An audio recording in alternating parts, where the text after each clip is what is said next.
Hello, everyone. We're just going to give a 30 seconds or so just to make sure everyone can make their way in, and then we'll get started.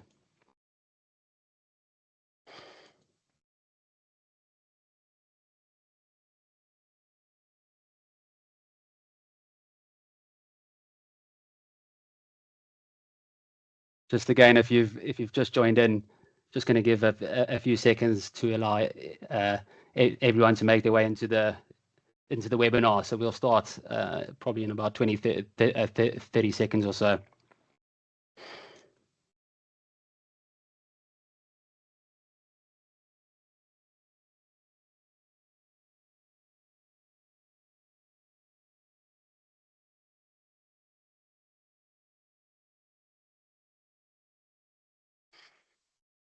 Okay.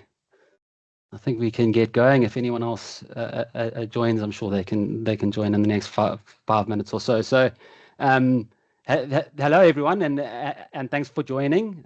Just a couple of housekeeping comments to kick us off. We will be taking questions, so please feel free to use there's a Q&A box that I'll be doing my best to monitor whilst keeping the conversation going. And conversation is the appropriate word.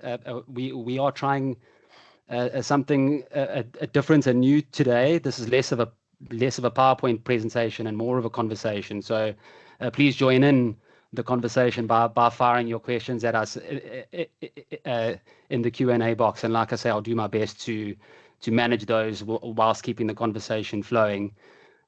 Just on that note, we'll also send out a survey after the webinar. Obviously, this is, like I say, something new that we're trying, a new style, and so your feedback, whether it be positive or negative, is really valuable. We obviously want to keep bringing quality content to yourselves in the market. So just a heads up on that. And then CBD certificates, we'll be sending those out over the next few days as well. I'm James Fouché from P1. And yeah, really looking forward to this discussion with Matthew Spencer from Orbis Investments. Matthew is head of UK retail at Orbis. Matthew, thanks again for joining me today. And would you like to give a quick intro about yourself and your role? Yeah, sure. Thanks, James. And good morning, everyone. As James mentioned, I'm in the UK and I'm responsible for building our business here. I've been at Orbis now for 17 years, but most of that time has been spent at our head office in Bermuda. And in my previous role, I was responsible for the team which serviced our institutional clients and consultants. And a while back, we sort of sat down as a firm and said, right, which are the markets where we're going to get the next generation of Orbis clients from? And one thing which was clear is that the UK retail/wholesale space was right at the top of that list. And so quite a few years ago, we made our way into the UK market, and it's been a bit of a hard slog for the initial years. But in the last couple of years, we sort of are gaining great traction, which is fantastic to see. So we've seen some great growth, and yeah, so long may it continue. Yeah, great. I think we'll get into that growth journey in the UK, but maybe I think it'll be insightful and interesting just to get a bit of a snapshot of your journey into Orbis. What made you find yourself within Orbis? Yeah, so I mean it is quite an interesting story. So I used to be on the other side of the desk, so your side of the desk, where I was looking at managers all this time. So I worked for a big US insurance company when we were building out our investment portfolio, and so many trips to New York, across the US, sometimes to Europe and the UK. And I found that, after a while, all the managers just started blurring into one. And there was one manager, which was Orbis, that had a few things which were quite unique, which just kept popping up on my radar. I think the first thing that sort of tickled my interest was I noticed that Orbis refunded fees. I thought, ooh, that's bizarre. So I dug into that a little bit deeper, and it was really the only manager at the time that did refund fees. In fact, I think we're the only manager now that does refund fees in times of underperformance. And when I dug into that, the sort of absolute fundamental focus of Orbis on alignment with the refunding fees, and the fact that staff, owners, founders, and managers are the largest investors in the Orbis fund, so they eat their own cooking. So it was something that got on my radar. But it was really what really sort of made me interested and wanted to work at Orbis was the entire sort of system that we have here, where you've got these 50 analysts across the globe, picking the companies that we're going to put in the portfolios, but they don't have real money. They have this paper portfolio system where they can unequivocally express their best ideas. So each analyst has a part of the market or a sector. That over a year they'll find their best positions there. Their paper portfolio will be compared to the benchmark. Every 6 months they get a scorecard on how they're doing. And after 3 years, the firm should have enough information on that individual to figure out if they're going to be a good stock picker or not. And so this sort of meritocratic environment where there's a huge amount of individual accountability really appealed to me. And I think maybe it's my sporting background. And it was a great system because you look through it. I think Orbis and our sister company, Alan Gray, we're on about our 5th generation of portfolio managers. So I said, wow, here's a firm, forget about the portfolio and forget about the picking the stocks. What you really want to concentrate when you're looking at a firm is, are they sustainable? Can they keep doing what they're doing now in 15 years' time? And I just thought this was a really unique one, having almost a stock pickers academy where, people were slowly promoted to portfolio manager. And that in 15 years' time, the portfolio managers that are there would have gone through the same sort of rigorous academy in order to get there. And so it just did things a little bit differently. And so I thought to myself, wow, there's an area, that's a firm that I want to go and work at. And managed to meet the founder, Alan Gray. And he said, well, I think after what was 10 interviews, an IQ test, a personality test, you name it, I finally got through the door. And as they say, the rest is history. You made it. No, that's very insightful, and I think there's a couple of aspects in there that would be good to get into. For example, the fee dynamic, but in terms of the investment philosophy, I think I'm sure we'll get into. Really, I mean, you mentioned 50 analysts there, and there's a process there. There's a process that's been built and enhanced over, like you mentioned, five generations of managers almost. So I'm sure we're going to get into all that. I think just the congratulations actually, because I know it was the Professional Advisor Awards last week as well, and your two of your multi-asset funds, the Cautious and Balanced funds won their awards in their particular categories. So congratulations, and maybe also. I know we've started, but another thread to pull. You've mentioned process, but what would you say separated you from the competitor set in those two categories? What would you say makes you different? Yeah, sure. So I think we've hit the spot in the UK just at the right time, and what I mean by that is that if you look at the UK advisor space and the choices that advisors have to invest in, you're finding that the most popular funds are starting to look very similar. And so there wasn't a manager who was doing anything very different. And that's where Orbis comes in, right? If you essentially look at what we do in a nutshell, is we build portfolios which are very different from the benchmark and very different from our peers. And I think there's been this worry in the advisor space that, hey, when I go into the balance category to look at the options that I have, these funds are barely distinguishable other than by name and by brand. And so where's a manager that's doing something different that can counterbalance what's going on? And we're not very correlated with those main choices whatsoever. And advisors in the UK are incredibly smart, right? I mean, they do their homework, and I think that what they found is that blending a little bit of Orbis with either their MPS or their CIP, they end up getting results for clients which are better investment incomes, both from a return and a risk perspective. And so that's been noticed, and this is what I was talking about earlier, is the traction that we've had. So I think over the last 2 years we've gone from 400 million pounds to now just over 3 billion pounds. Wow. And that traction is all from your small to medium sized advisors busy saying, hang on a second, we're overweight the popular funds, many of them passive. We need something to counterbalance, and that's the role that Orbis is playing in clients' portfolios. Okay, that makes sense. I think you mentioned having a slide potentially just showing that visually of the top. Is it the top 10 funds in the UK at the moment? Yeah. I mean, actually, that's so yeah. This is the visual, I think, which has really been winning us clients or getting us us traction. And so essentially, what you're looking at here, and this slide is fantastic. It really is my favorite slide. It shows the top 10 funds used by advisors in the UK in the most popular category, which is the IA mixed 40 to 85 sector.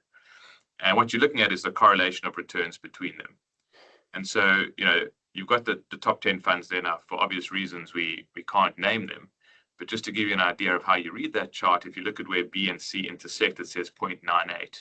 And so in other words, the returns are 98% correlated. So you can expect the returns to move together 98% the same. So if you're an advisor, there's absolutely no point whatsoever in going, okay, you know what, I'm gonna split my clients' money across those two funds because you're going to get the exact returns.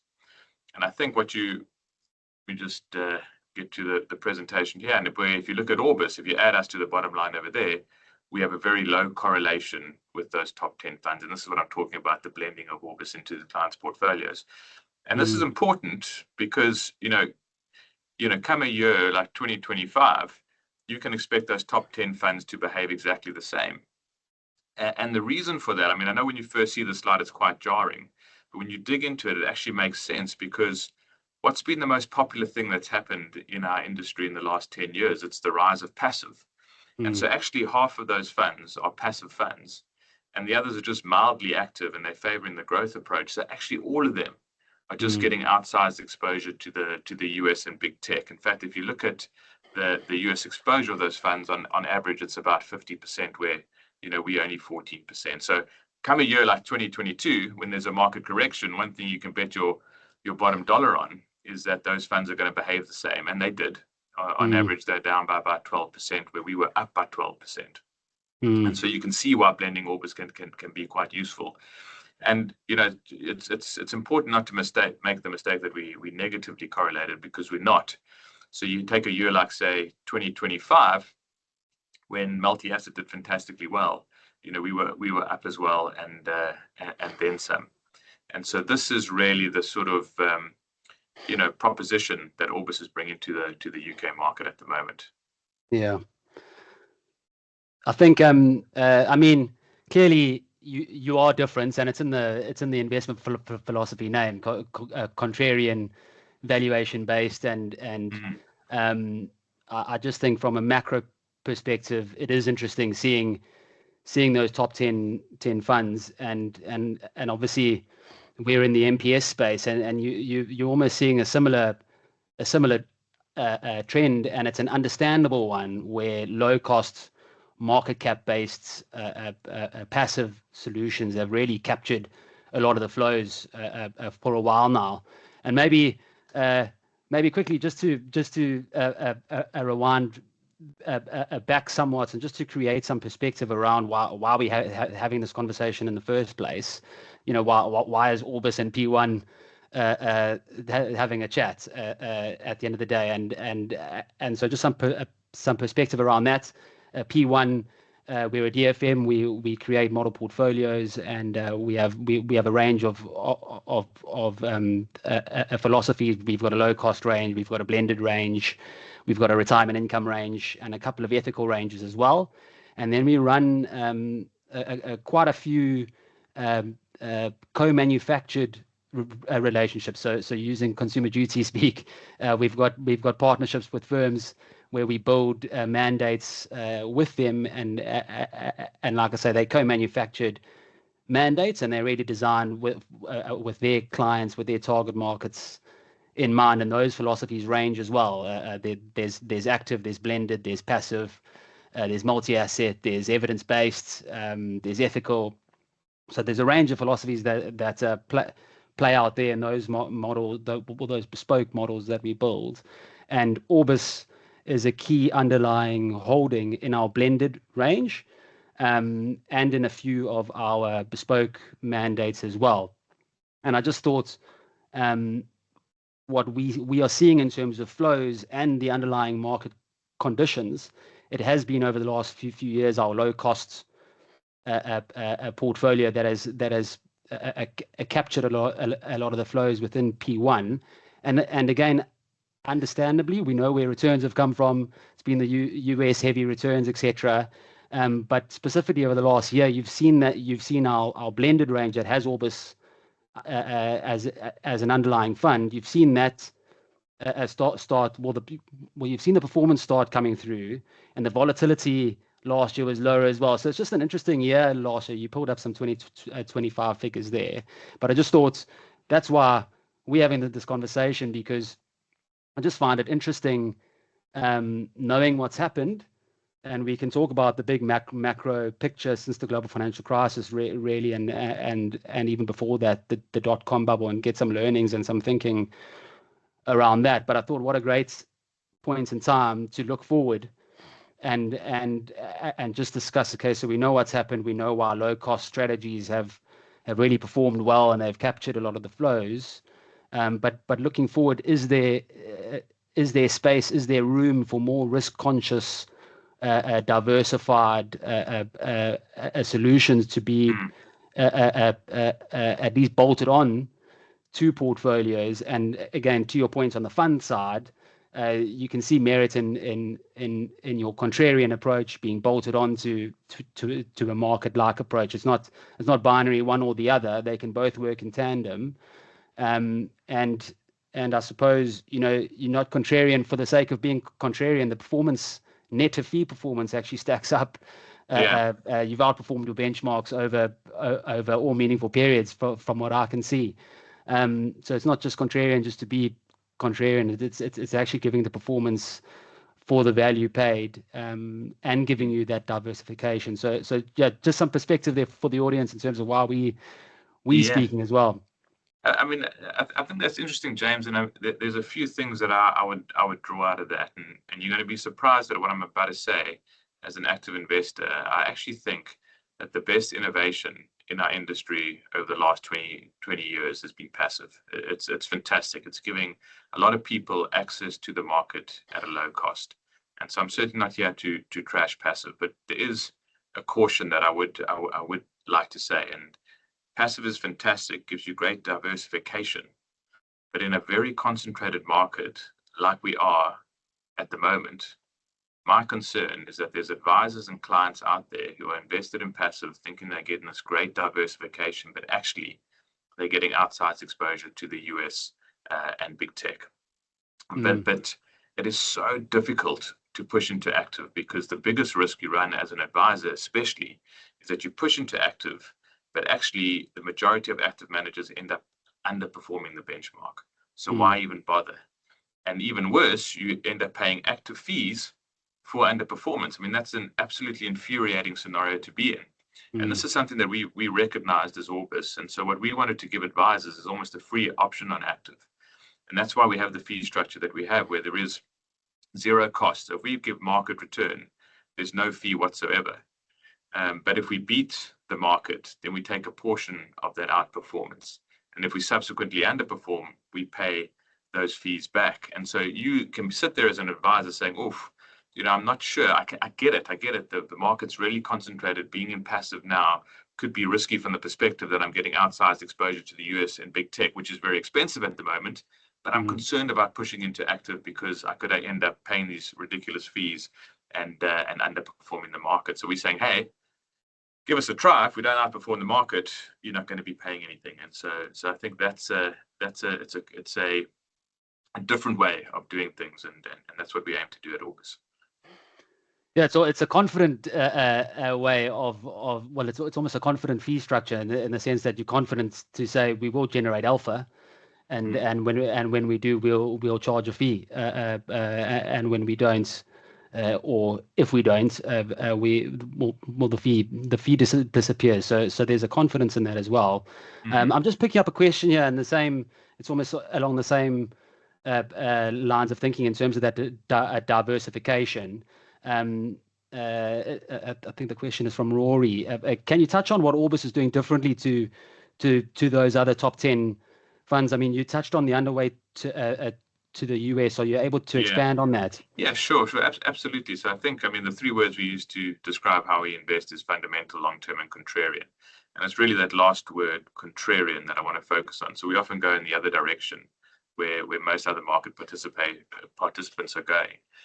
And so, just to give you a few examples of how we've done things differently, I think that the drum we were banging as loud as we possibly could at the end of 2021 was, hey, everyone who's in a balanced portfolio, you need to be really careful here, because these sovereign bonds, which make up a big portion of a lot of balanced portfolios, are really expensive.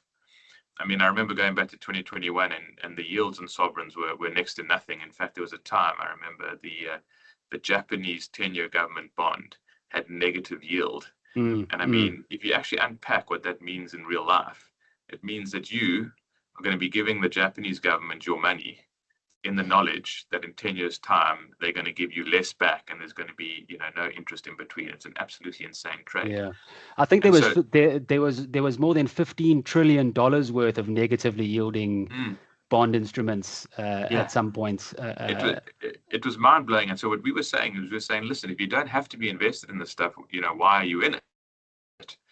And so in 2021, we tried to coin the phrase, hey, these sovereign bonds are return-free risk. The JP Morgan government bond index at the time had a very high duration, yields are next to nothing, interest rates were on the floor. So you could see the train crash happening in slow motion. If interest rates did go up, you're going to get absolutely crushed in these balanced portfolios. And so we barely owned any sovereigns whatsoever.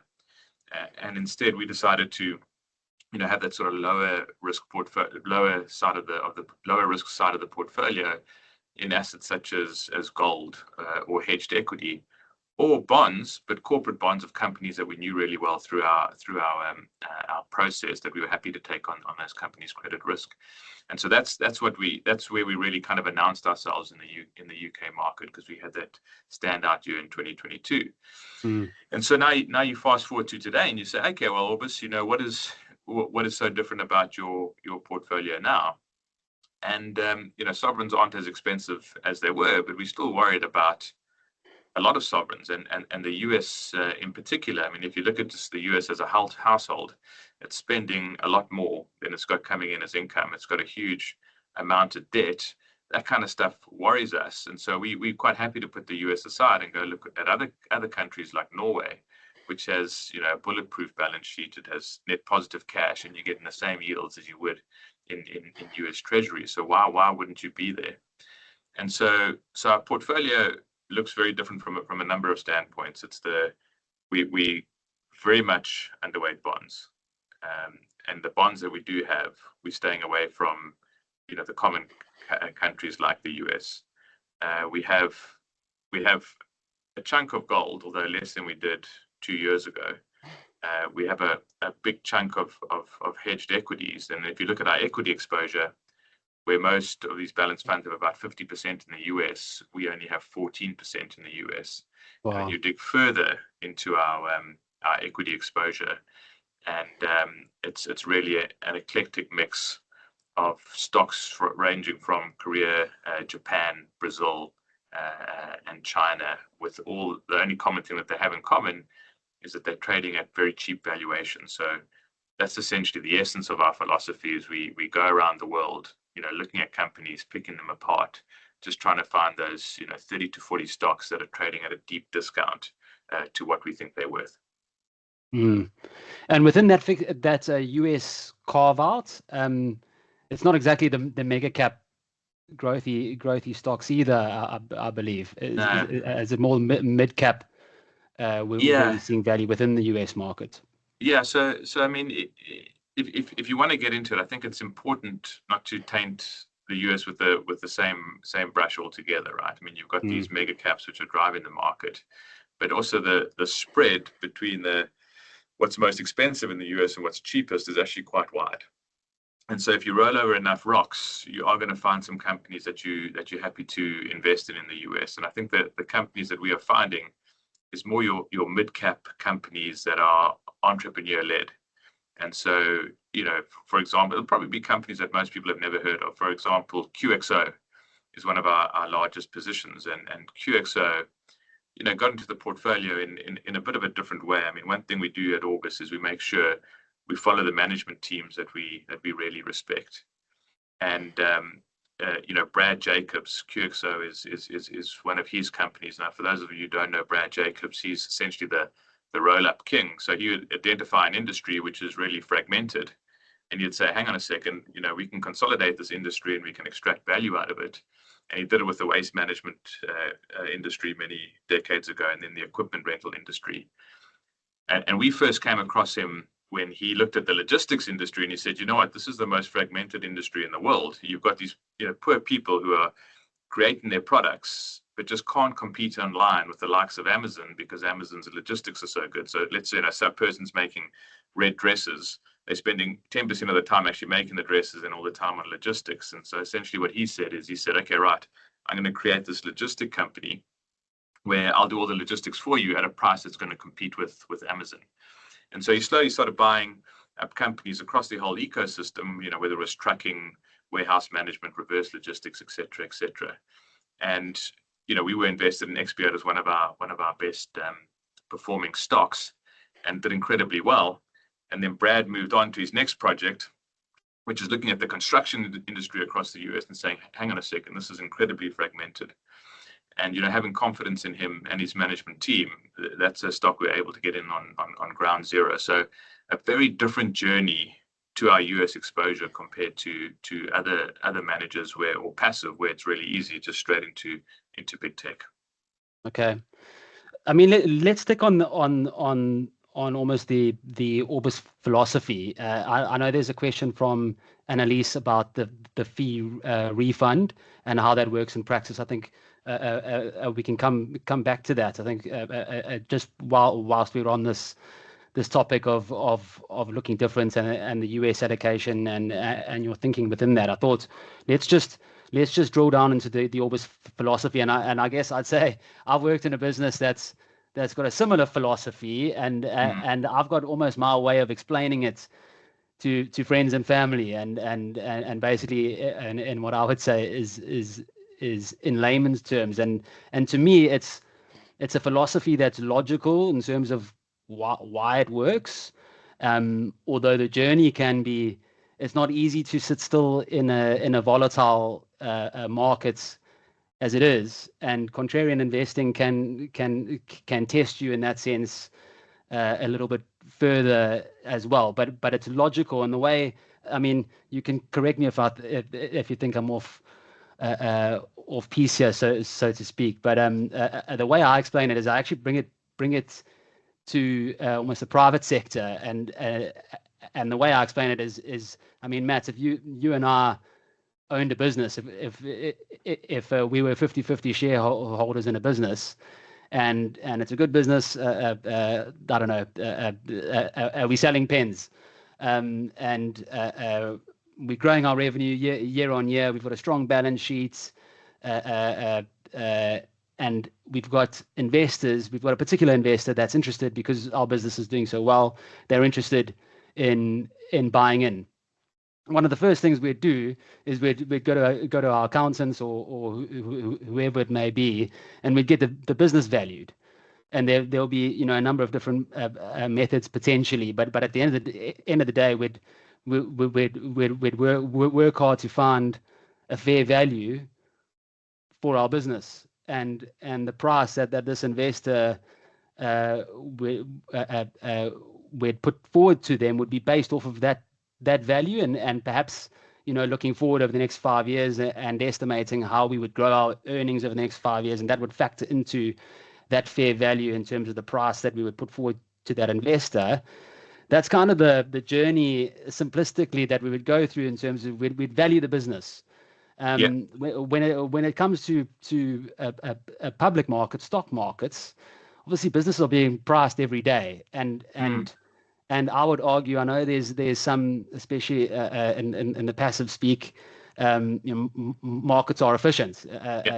Everything there is to be known is known, and so that daily pricing, that's the intrinsic value of a business. But it turns out that it's not always the case. The market, if you look at a particular business on a given day, it may actually not be reflecting what that business is actually worth, and what your philosophy, your 50 analysts are running around really trying to understand. I mean, you mentioned getting to know management teams. Your analysts are really trying to understand and put a fair value um, to a particular business, and they'll obsess over their particular few stocks, and really try to kick the tires, speak to ex-employees, regulators, whatever the case may be, and get that valuation. And if you've got a skill set that's, well, I think like Orbis has built over decades, if you've got a skill set at being good at valuing businesses, that's what your focus is really. That's the engine of the investment philosophy. Yeah. If you're finding ideas that you think are worth £100 and they're trading at £50, and like I say, you've got that skill at being good at that value, valuing a business, eventually the market will catch up, and that what it's valuing today at 50, it'll eventually catch up to your assessment of their fair value, of that business's fair value. Would you say that's a good way of explaining the philosophy in that sense, and really the time spent by the analysts? I mean, I like that. I think that's a great way to think about it. I mean, that's our philosophy, on its head. I think it's an incredibly easy philosophy to explain. I mean, like you mentioned, we spend all our time picking businesses apart, determining what they're worth. I mean, the overriding question we ask ourselves is, hey, what would an astute businessman pay for this business if he had all the relevant facts at his disposal? And then we go out and we find all those relevant facts, and we pin a value on that business regardless of what it's trading on in the stock exchange.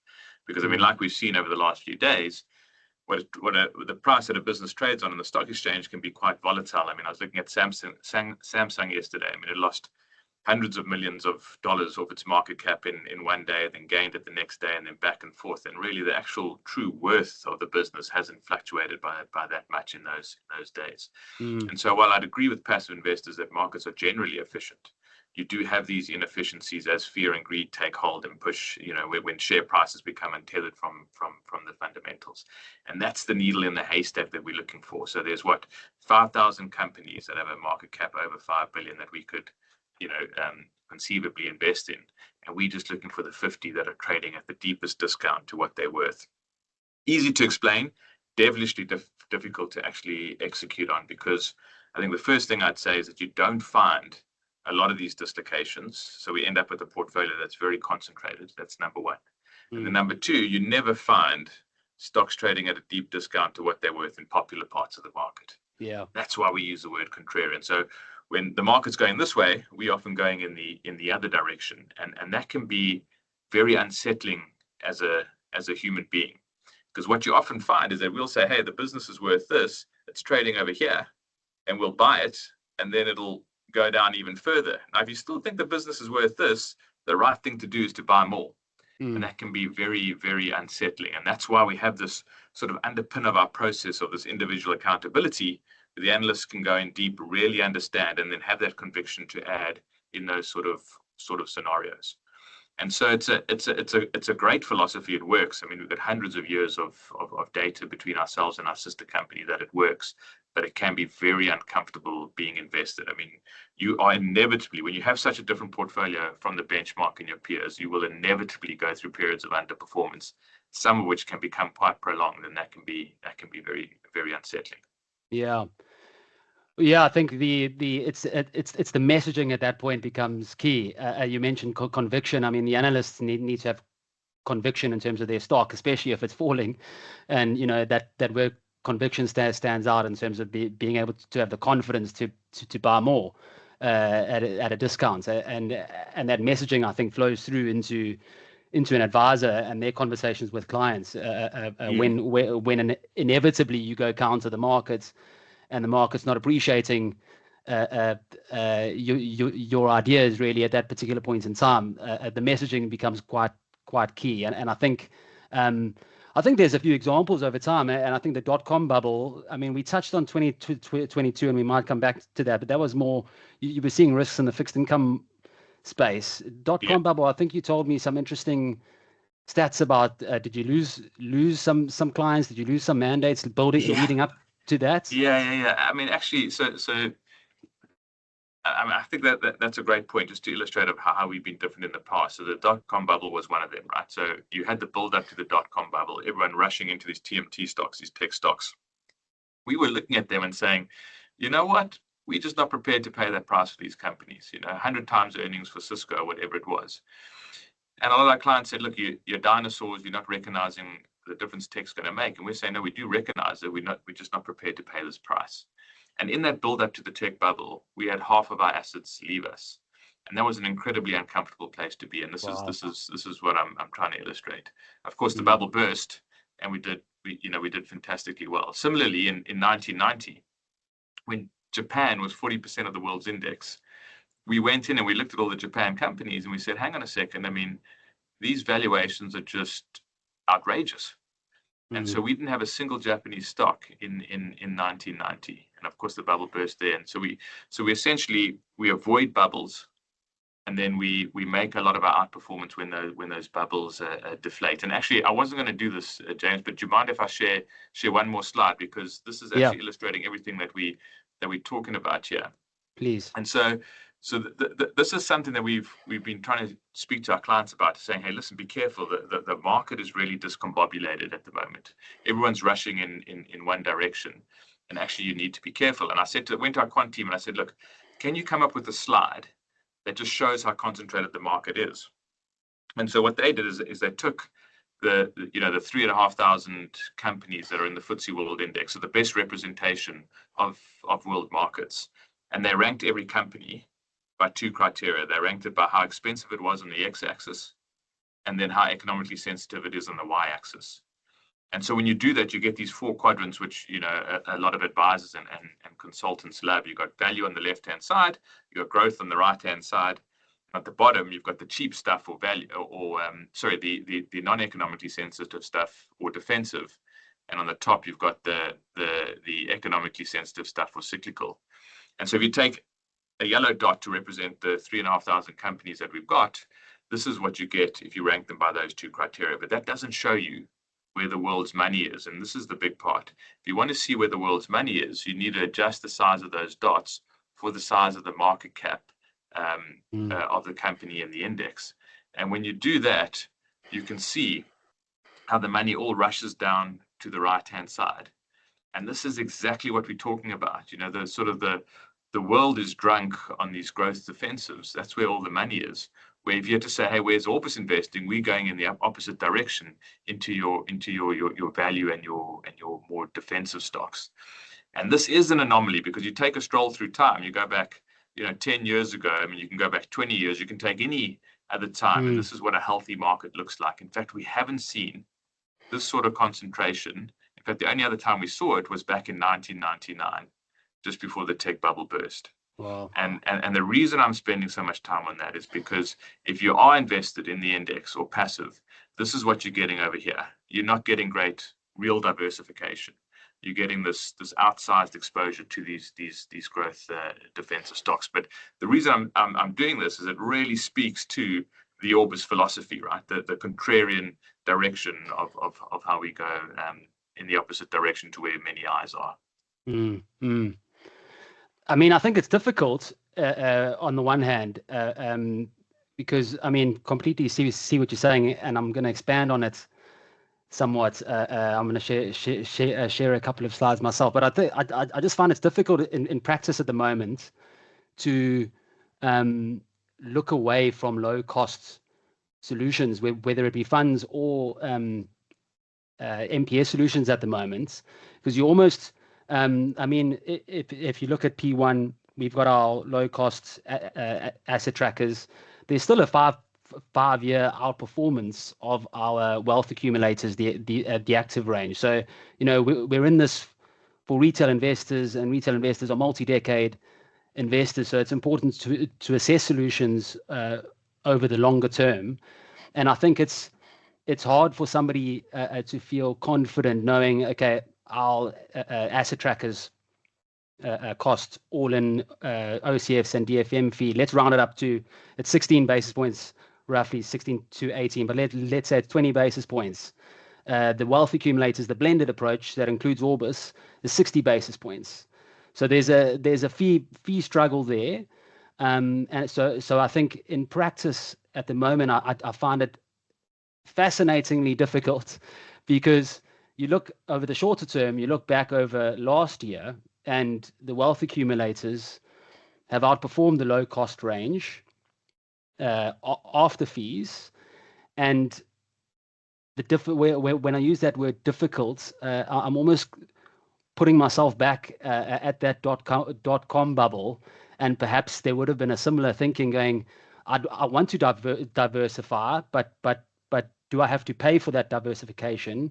And I'm only going to know if it came off at the end of the period. And I think that's what I want to show visually is, I guess, the proofs in the pudding over that period.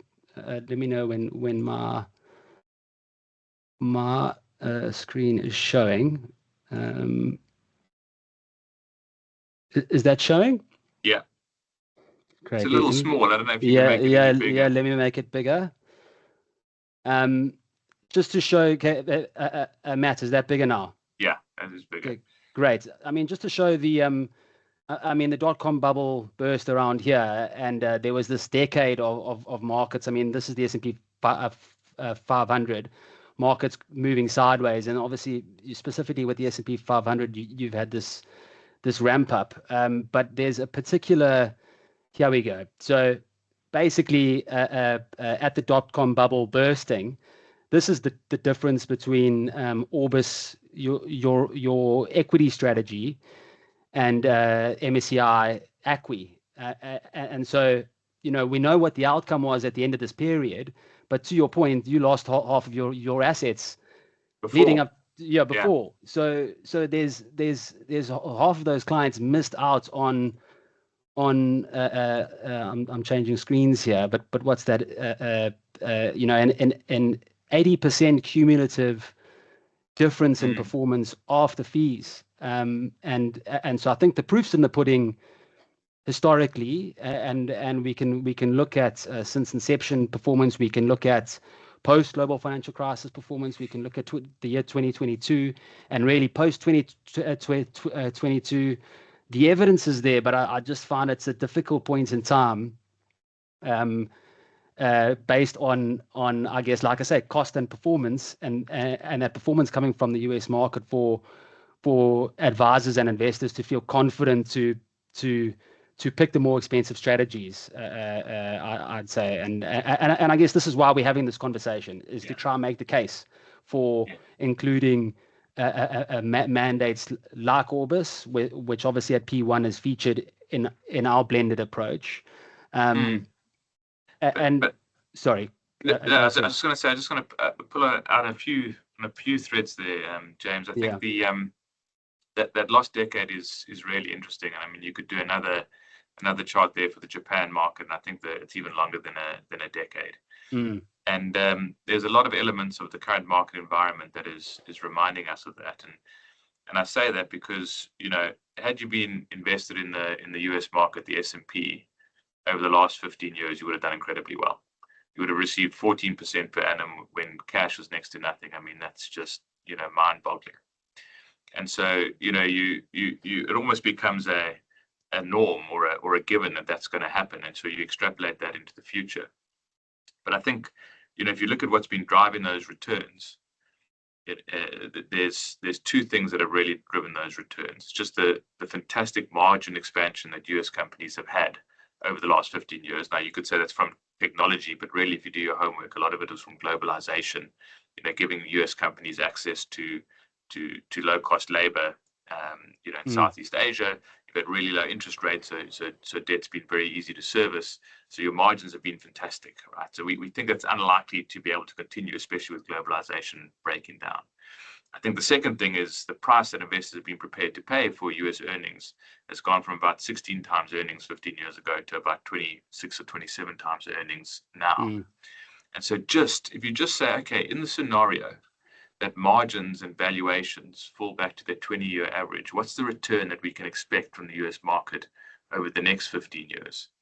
And that's only 2.5%. And that's not a crazy scenario to actually unfold, just fall to 20-year averages. So you're 2.5%. And that's where you get the times of the lost decade. And so what we say to investors is saying, hey, hang on a second, forget about the US. If you look at out in the rest of the world, internationally in emerging markets, the valuations are really undemanding. And why is that so important? Well, it's so important because the only reliable indicator of future investment returns is starting valuations. Starting valuation, yeah. And so you've got, if you look at a cyclically adjusted price to earnings ratio, which or the Schiller PE, which everyone loves, I think the US is trading at 38 times, where other developed markets are trading at about 19 times and emerging markets at about 17 times. So you can see the huge discount between the two. And when you go out and actually look at these companies, you say, wow, I mean, they're actually pretty high quality. They're doing things just as good as their US counterparts, but trading at a fraction of the price. Why wouldn't you be in there? So we actually think the bigger risks now are, your performance in the future is going to be driven by what you're not invested in, just about as much as what you are invested in. I think there was something in there. You mentioned interest rates, and I'm fascinated when it comes to interest rates. And just to note, I think we'll finish off with that fee refund question. We've got just under 15 minutes to go, but I just wanted to get your view. I'll share my screen again, and hopefully that's showing. I mean, this is you based on US interest rates and inflation, but you'll see a similar pattern in the UK, and this goes back to 1970. And I'm fascinated by really monetary policy being influenced around the global financial crisis, quantitative easing, liquidity being pumped into the system, and you can see that red line there. Unprecedented interest rates hitting the floor for a very long time, for that post-global financial crisis period. They started increasing interest rates leading up to COVID, but then COVID hit, and in stepped central banks to save the day again, and interest rates hit the floor again. And obviously, there's quite a few angles that you can pivot off in terms of exploring the effect of that. But I do find it interesting that over this period, since the global financial crisis and since QE has been was implemented, you do see this ramp up, and it's the rise of passives almost. Yeah. And I wonder. I think there's a strong argument to say that extra liquidity and the low interest rates propped up specifically the S&P 500. I mean, there was a 2% dividend coming off the S&P 500, and you were getting close to 0% in cash. So perhaps capital was chasing that, and that's perhaps one reason why you see the concentration in markets. One of the reasons why you see the concentration in markets you see today, and it's not surprising. Almost to follow on with that thesis is, as you've seen the interest rate environment normalize because inflation arrived leading into 2022. I mean, we touched on 2022. Inflation always was going to arrive at some point. I guess everybody, that was the big question of the day. One of the big questions of the day is, without having a crystal ball, I think since 2018 is inflation going to arrive? But when inflation arrives, interest rates typically have to follow. And so I think from a macro picture, just focusing on interest rates, I would describe the QE period as an abnormal period.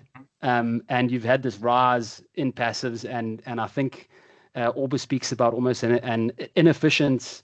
It creates an environment where there's an inefficient allocation of capital. And now we're in a more normalized interest rate environment where inflation exists, interest rates aren't zero. And it's interesting to me that in a year like last year, you really saw the market flip in terms of the rest of the market almost catching up to those mega cap tech stocks. And I'm wondering, is that the start of a decade where you're going to see that continue? And more blended, active type risk managed focused solutions are going to start outperforming the concentrated mega cap solutions. What would you say your thoughts on that? Yeah, so look, I think that since the global financial crisis, we've had an incredible 2 decades, right? You mentioned the low interest rates, you mentioned the quantitative easing, and all that resulted in was a huge amount of capital sloshing around the place. And when you have that amount of money sloshing around the place, it inevitably ends up going to wasteful places. And we saw that. I mean, COVID was maybe the height of it. You were having checks sent to your doorstep. It was coming into the financial market and was going to all the sexy stuff. So we saw the rise of Bitcoin. I mean, I remember someone paid $650,000 for a digital yacht. I mean, it was absolutely insane. Wow. But that has an effect on the actual market, because if you think of a company and you're a tech company and you're making digital art or whatever it is, and you're getting more and more money coming your way, the market's telling you, hey, we love what you're doing, keep doing what you're doing. So you do more. And so you get, more and more wasteful things. But the unsexy stuff, or the old economy stuff that got really beaten up, whether it was mining or utilities or energy or defense, the market was saying, hey, we hate what you're doing. So, don't open up another mine, don't go drilling, don't create a new distribution hub, et cetera, et cetera. And that's kind of stuff, that bottom of the pyramid kind of stuff, is what we need to exist.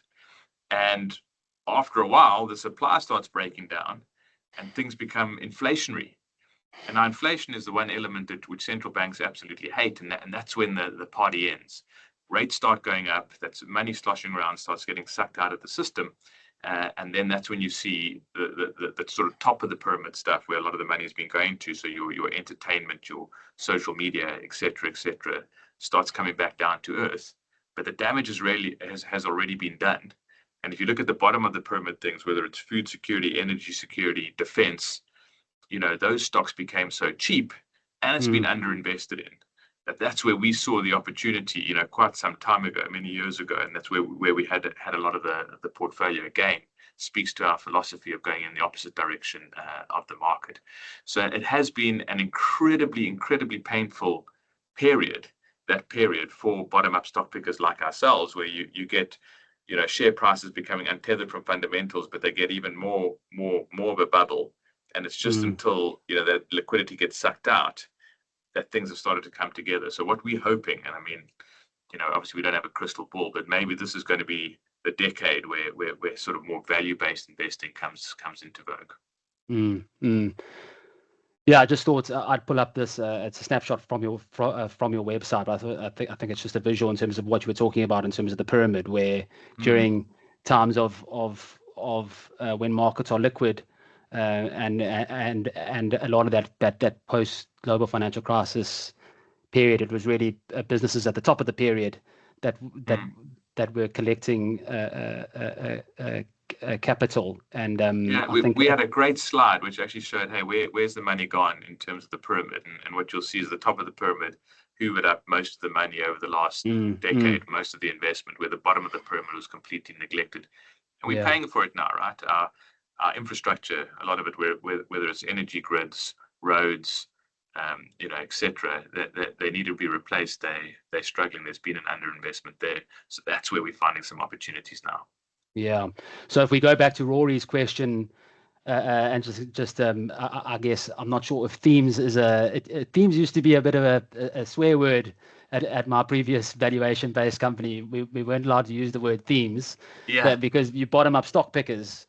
But eventually, through that process, themes might develop, and perhaps. So would you say? And I do want to get onto Annalie's fee refund question. Would you say? I mean, this is a nice snapshot in terms of a high level. The bottom of the period is where you're focused on now, or where you are allocated. So I think you're right. I mean, so we pick the companies one by one, bottom up, based on valuation, like I explained. But then once the portfolio is built, you can take a step back and say, hey, where are we overweight and where are we underweight? And it's very clear: underweight the US, underweight big tech, overweight those more kind of like value stocks, bottom of the pyramid stocks, which you had up over there. Sorry, I just I was told that the sharing it looked like it was sharing on my end, but I'm not sure if it is actually okay. It's sharing now. Thanks, Sean. Yeah, so, but I mean, just to quickly give you the background there. I mean, I think most people on this call would have come across Maslow's hierarchy of needs, right? If you did industrial psychology or economics, and it's the essence that a human being needs its base needs met first, whether it's food, shelter, etc. Then it needs security, And then it can start focusing on relationships, entertainment, and then self-actualization. And it's no different with a nation. You need your energy, food security, your defense, your national security. Then you can industrialize. Once you've industrialized, you can say, hey, let's make sure the money goes to the best place. You can get financial security, and then you can start focusing on entertainment and social media and becoming an influencer, etc., etc. But I think the point that we are making is that it's at top of the pyramid that's been hooving up the capital over the last decade or two. Spot on. No, I'm with you, and just thanks for the heads up that visual wasn't showing. But if anyone's interested, this is on the Orbis website, with a couple of write-ups on the topic as well. So just conscious of time, just to come back, I do think it's obviously an interesting story to be able to talk about it in terms of the fee mechanism.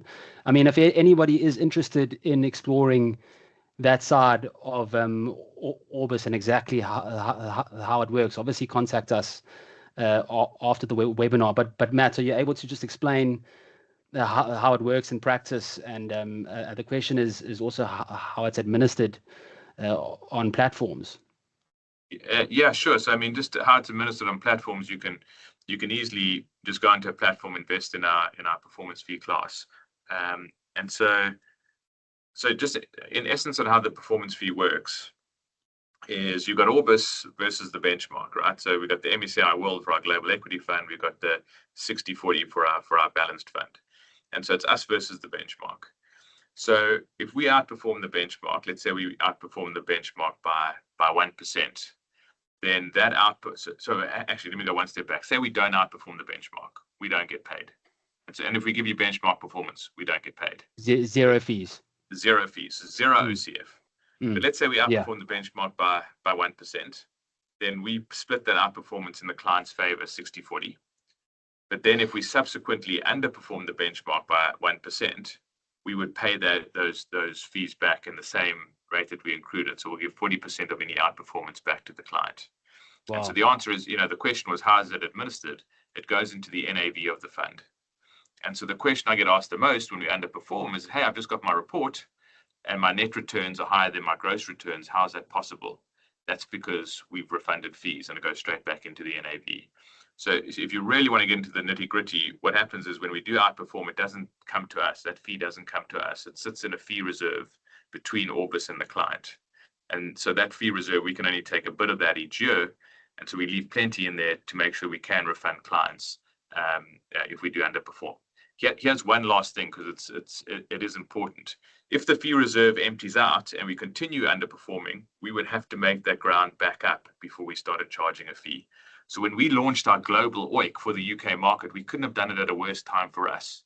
And there was a period where we had to make up 15% of outperformance before we started charging a fee. That was about this time last year. We've made the majority of that up. But if you went into our global fund now, I don't think you'd pay any fees until the next 3 or 4% of outperformance. And why do we do this? Because we want to make sure when our investors leave us, the fees that they pay are a fair reflection of the investment experience that they've had. But most importantly, when the periods of underperformance come, when you're paying clients their fees back, that gives them the gumption to stick around.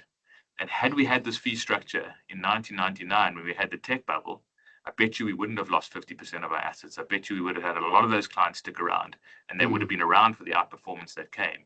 And this is the kind of relationship we're trying to build with our clients. Makes sense. Very, very interesting. I mean, we do have another question, but I think just in the essence of time, there's going to be about a minute left. So there's a question from James.